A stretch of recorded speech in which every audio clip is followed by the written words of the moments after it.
So, Alex, as we wind up this podcast, I've got 2 segments for you. Now, only on the rare occasion I bring up 2 segments, and I thought Brooke was the same. Alex is a great guy to have 2 segments. So the first one's called HOOLY'S Hot Seat. Shit. And then but you're going to have to skip over the first question because we've already talked about this. Have we? Yeah, the World of Outlaws problems with the You know, I visas. can talk shit really well until somebody puts me on the spot and says I do it quickly. It's, Well, we can talk about it again just for the point of it being... Yeah, let's do it. All right, Let's just a quick do it. answers. Okay, Yeah, for this quick, one. we can I haven't seen these parts of your podcast, by the way. Oh, okay. No, the segments. You've seen the Fast 5, though. That was posted recently. No. Okay. Oh, wow. You're really putting me out here. Yeah, okay. Okay, cool. All good. I'm down.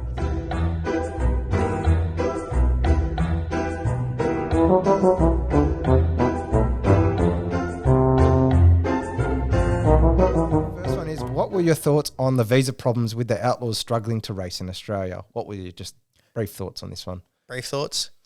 I think there was some paperwork that wasn't filled in correctly. Yeah, okay. You're not here. From America side or Australia side?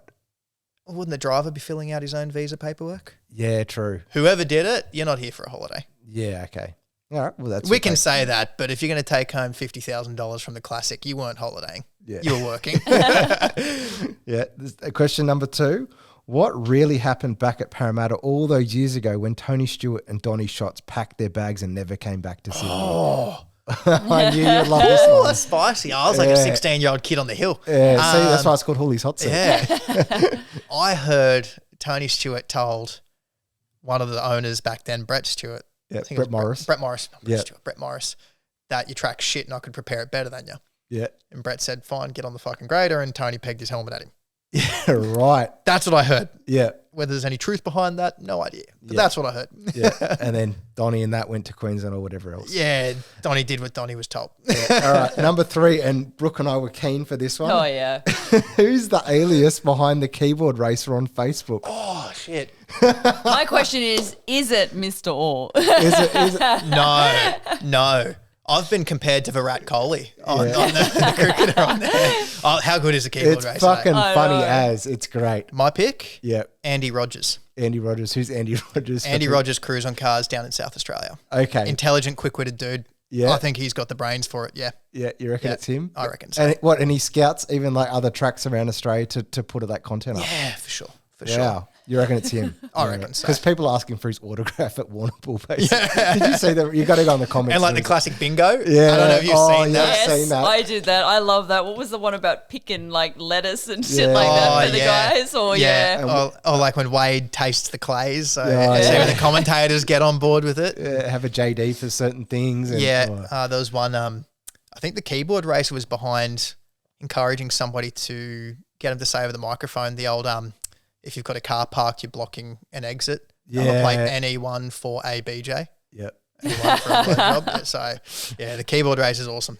Big fan. He's pumping up the Adar boys at the moment. Have you seen it? Yeah. That's the peak specimen. But Alex is glorious. Look at that mullet. I know. By the way, people do give him shit, and Toby said this in the comments, but he's actually turning into a decent peddler right Yeah, now. I was on board with that too. Yeah. I got a lot of time for the Adards. Yeah. You know, They're going to come on here too, by the way. So. yeah, cool. We've had Mark on here. Yeah, Mark's the Yep. first one that Yeah, came yeah. up. So Mark's, I think his cousin's with Pete or something like Yeah, that, or yeah. Pete's his uncle. Pete's or his, something. yeah, his brother yeah. actually, I think. From anyway. There's a relation there.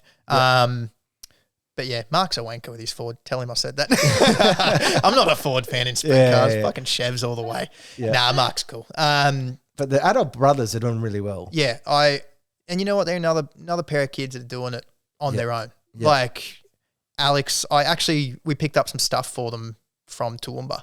So Alex met me at our factory and we got talking about work. Like, he's been talking about doing 15-hour days. Like, he's sort of running the factory there, and you know, if people don't turn up for a shift, he's the guy there that covers all that stuff. Yeah, right. And then has to go and race. And this is all the that. This is the chickens. Yeah, the supreme poultry. So, again, people I rate who work hard, do it themselves. Young guys having a crack, and you know, everybody young in sprint cars is going to crash a bit.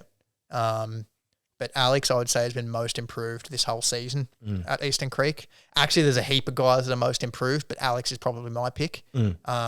Jesse's always been fast, but his consistency has probably improved a lot. Yep. But like, there's guys like Kyle Cornt, Luke Sturton. There's guys that, to be brutally honest, when I finished racing before COVID, I probably would have expected to beat every night. Okay. When I come back at the end of February, I'm going to be going like, I'm going to have my hands full. Yeah. There's a lot of guys I probably would have beaten beforehand that I'm not going to beat for a while. Yeah. So, yeah. But no, great family, the Addards. I think Alex is most improved this season. Yeah. Question number 4 on HOOLY'S Hot Seat, and many people will comment on this hopefully on the podcast. What's your thoughts on the concussion device that's not approved in Sprint Cars / Motorsports Australia? Why'd you do that? Because I can relate this back to the keyboard raiser. His relationship to it was an egg and a spoon race. So I actually had, this won't make me popular. I was partially testing that device before it was implemented. So I had Mark Richards, who is the president of the New South Wales Sprint Car Association. Yep. Stood up at a driver's briefing, said basically, and the guts of it is insurance companies for our sport have considered us high risk for head injury. They need us to have a regulation in place for concussion. Yep. A record or something to indicate that we're doing something about head injuries in sports. NFL's doing it. MMA, like you've got mandatory suspensions and stuff. We have nothing. Yeah. And we're lagging behind motorsport and the rest of the world. So here's a device. Is anybody willing to test it? And I was at driver's briefing and went, yeah, I'm big on head injury. So yep, I'll test it. It came in. It's a little, obviously you've seen the device. Yep. It's double-sided tape. It's a little 3M tape. Stick it on your helmet and off you go. He goes, when you have a crash, if this goes off, I just want to come and inspect it, yada, yada, yada. I thought it was a great idea. Yep. I didn't know the implications that have since come out. I never had it. I had 3 of them on the back of my helmet. Yeah, 3. Because we're in the testing stage. Now, he had 16 drivers do it, so these guys are probably quiet because they don't want to get backlash for probably helping implement it. Yeah, okay. But there were 16 of us across the country. One of them, actually, the only 2 that went off in a whole season over 16 drivers was myself and Troy Little, both at Eastern Creek. Yep. Troy spun out on lap 1 of an A main. Yeah, spun out, not flipped. Spun out in position 4 and had the whole field collect him flat out. Yeah, oh, okay. Yeah. So that set off the indicator. And I actually, at the end of last season, had a lump of clay come up and smash my helmet. Yep. Got over the rock screen and came in and belted the helmet, pushed it back into my nose, smashed my nose across my face. Yep. Tried to tear the helmet off my head. Yeah. Did you break your nose or anything or not? Or was it just I think so, because I got a big hook in my nose. Yeah, okay. Never officially. Yeah. I don't know, but I think I have. Yeah. I snore a lot more now. I'm almost certain I did. Yeah. But basically, yeah, all the other guys, and there was one guy that Mark told me actually flipped 3 times in the space of that season, never set one off. Wow. Ooh. So it's strange to me now that there's so many stories coming out of the woodwork of people going, oh, mine came in the box broken, or I dropped my helmet and it broke. I dropped my helmet with 3 of them on multiple times, didn't break. So, but again, when you're importing a product and you give 16 of them out, you know, if you're going to have 10% of them fail, that's 1.6. If you put 200 of them out there, you're going to get, 10% of them is 10. So as you put more of them out there, you're going to get more faults and stuff. Do I believe every story I've heard? No. No, there seems to be a new guy every week saying that they're fucking shit. Yeah. When you crashed though, did their medical come up and do the eyes thing with you and all that? Yeah. Because I've never had it obviously in my sport, but I get concussion tested as well, right? Yeah. So when you had that go off, did they come and check you out? Yes. So the idea of that was if that goes off, it's a mandatory medical center check. Yeah. So we have a medical center at the track and you get checked over for concussion. On the night, they cleared me of concussion. They went, nope, you're fine. It might be mild, but we think you're fine. So that was all good. Then you'd have to go to a doctor and there's a checklist of like a head injury assessment that your GP has to do before you can race again. So I like the idea. It has to happen. Since learning that bell and all that are like, not a chance. You stick this to your helmet.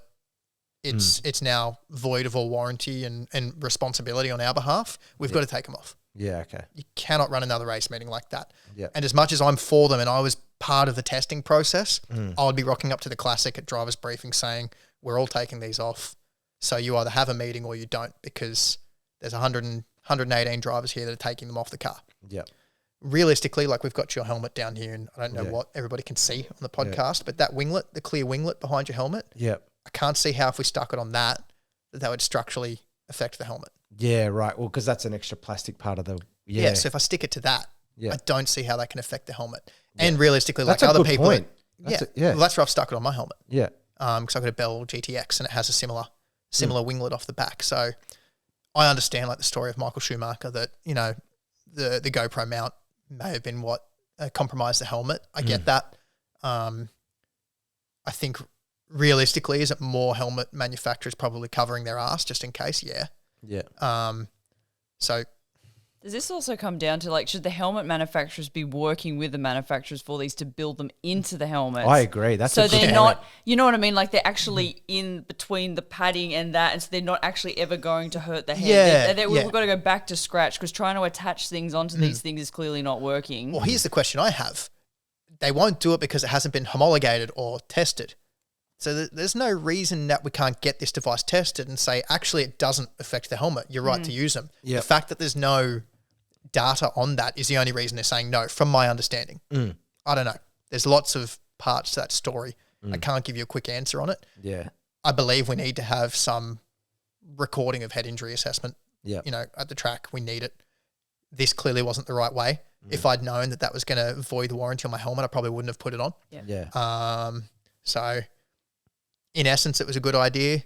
In implementation, no, it wasn't done properly. Yep. The midgets in America apparently have a rechargeable one. It attaches to your seat. Yep. Same thing. If it goes off on the seat, all right, you need to be assessed for head injury, but it's not on the helmet. Yeah, right. So, and if it goes off, like let's say, I think it's a light. It's green, turns red. Yep. Our ones are actually a bit of powder in a canister. Okay. Held in by ball bearings and springs. Yep. Once it gets to a certain pressure, the ball bearing breaks the canister and the powder disperses in this little clear case. Oh, that's smart. So, yeah, there is other options out there. So potentially Sprint Car Control Council of Australia should have gone down a different path, maybe a more tried and tested path, because this is not used in any other motor racing to my knowledge. So they should have gone to the FIA maybe or you know, USAC, which is a governing body for the midgets in America, and said, what are you guys using? And everybody says that and they're quick to say that, but to play the devil's advocate, if they turned around and said, yeah, we spoke to fucking the FIA, they've got this device which is going to cost you all $5,000 instead of $100 for that. Well, half the sprint car field would be erupting anyway because we're a grassroots sport. You're going to send me broke. So how do you... People want everything. Yeah. I always like to play the devil's advocate. It's implemented wrong, but we need something like that and it needs to be cost effective. So they're going to have to do something working forward. Yeah. But like Cam Waters came out and said like, we shouldn't be doing this, and I agree with him now. Even though I was on board with it, we shouldn't be doing it. Because they also thought beyond, had you heard, you know, like you were mentioning, like in fight sports, there's a certain amount of KOs or TKOs you cop, and then you're out for a certain amount of time because there's all that in. Had they thought about how many times if you guys got a certain amount of hits, was it 1, 2, 3 hits and you needed to be out for a while, or had they even gone that far? Or I don't think so. So I think the buck, this sounds bad, but I think the buck was then passed on to your GP. Yeah. All they did is said, our device has alerted us that you've had an impact of 100 Gs. Yeah, right. We think that this requires you to be assessed. Yep. We haven't said that you're concussed. All we're saying is go get assessed by a medical expert. Now it's up to them to determine if you're right to come back. Yeah. So basically it's our organisation going, we just need to identify the risk of injury and then... because basically you could go to any dodgy GP and get yourself signed off. 100%. Really, you know what I mean? Like that's not. They're kind of like then they're like, but like you said, they're just wiping themselves off the problem. Yeah. So I actually had the opposite problem though. Yeah. Took the form to the GP and they're like, "Fuck that, I'm not touching it." Yeah. Right. I don't want to be because they're all aware of head injuries in sports now. Yeah, you're gonna have two extremes: the ones who don't give a shit, and then the ones who really care and are worried about and what they do we don't, do. They don't want their license, like their medical practitioner's license, on the back of, oh, he jumped in a car and now he's dead. Yeah. I was the one who said he's good to race again. They don't want that responsibility. So it's a sticky situation. I don't know the answer to it. Yeah. We're halfway there. Yeah. Implement something, do it better. Yeah. Brooke, you've got this last one.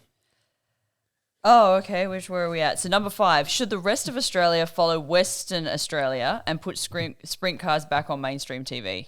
I was going to interrupt you and just say yes. Yes, I mean, you said, should the rest of the country follow Western Australia? Yes. When I'm reading this question, I'm like, do I have to read In this every out? aspect, they should follow Western Australia. Western Australia has their tyre situation under control. As well. They saw the writing on the wall last year, and from what I believe, they've got stock. Why doesn't the east side of Australia work with the west into the sprint. Like, it might as well be different countries. I was about to say, you do know they're a different country, Dan. They're Perth Alia. I love everything they're doing. I would love to race the Australian title over there, but that would be stupid of me to arrive there on the 10th of February, having raced 0 this season. But man, they got the best. They got the best track over there. Like Perth Motorplex is insane. Yeah, they're promoting themselves well. Yeah, they've got their tyre situation under control. Like, what's not to like about what they're doing? God, it's not even there. We'd had Tom Williamson on, the top coach for go-karting to supercars, and he's sending all his team to WA to train a couple of times Formula a year. Ford. Do you know what I mean? It's the only way to train. Yeah. Over there in Barbagallo, you can go there, and Tom can go out on the track. And no, you can't do this at Sydney Motorsport Park, by the way. And he can point to that part of the track and say, hit this corner at this apex. Do you know what I mean? But that's because it's like WA's got their own rules, the way that they do things. It's a lot more looser. It's a lot more fun. Yeah. I'm going to use the most overused phrase that you've probably seen on Facebook and shit. Yeah. We are the nanny state. Yeah. We are overgoverned, overregulated. Yeah. Like, fuck. Yeah. Take me back. Everything's apartments. America does a lot wrong. Yeah. But I do like the survival of the fittest type of theory. My dad always says that. He goes, we need the Darwin's theory. Darwinism, mate. We need this back. Like, there's one thing America does is like, you're free to do what you fucking want. If you're a dumbass, you die. He always jokes to me because he's in trades, and like you would have seen all the OH&S around things about the windows now having to be sealed up at a certain height. He's like, just rip that shit open. If they're meant to go, they're meant to go. 100%. Natural selection. No, and like I think Perth has. Don't hold me to it. I think they have midweek practice nights at the Motorplex. Oh, really? At times. Maybe not consistently through the whole season, but I know there's dedicated practice nights. Yeah. We get one at the start of the season in New South Wales. That's exactly what I said to Dan. How, if you want to try a sprint car, do you even try? I can see why SVG went to New Zealand to try and learn without, everyone there watching him trying to learn, because it's like any sport. You need a chance without everyone screaming at you going, ha ha, look at you. It's like, give me a go. It's the best and worst part about sprint car racing. Yeah. Like, and I mean that. Yeah. The best part about it is like, you could see guys in go-karts that probably weren't naturally talented. Yeah. But just went and did thousands of laps a week practicing. Yeah. Dad took them there. They probably did more than a 40-hour work week at the track, and they got good. There's nothing wrong with that. I'm not going to shit on people who put in the hard work instead of natural talent. Yep. The beauty of sprint cars is you don't get that opportunity. You can hire the track, but probably like hiring Sydney Motorsport Park exclusively. It's expensive. 20 grand or something. Don't do it. Yeah. So basically, the best and worst part is like, the worst part is you don't get the ability to bring yourself up to speed as a new guy. You get thrown in the deep end. The best part, who was the best guy on the night. Yeah. It wasn't the guy that turned up through the week and did 1,000 laps. Yeah. You all turn up. You all saw the track an hour ago. Who can set the car up the best? Who can adapt to it the best? Yeah. That's the best. On top of that, sprint car, all the speedway changes over the night due to the promoters. Yeah. Do you know what I mean? 100%. Like they throw in different styles of racing. Yeah, absolutely. So, best and worst part about it is that you don't have the practice, but Perth does give people the opportunity to practice. Yeah. So, they're better than us. Yeah. In how they're running it at the moment, in every sense of the word. Yep. That's not very patriotic of me. New South Wales. It is what it is. If we can try and win the State of Origin in rugby league, that'd be good. That'll fucking make me a bit happier. But Actually, going on before we go into the Fast Five, which is our ending segment. Yep. I've got to ask.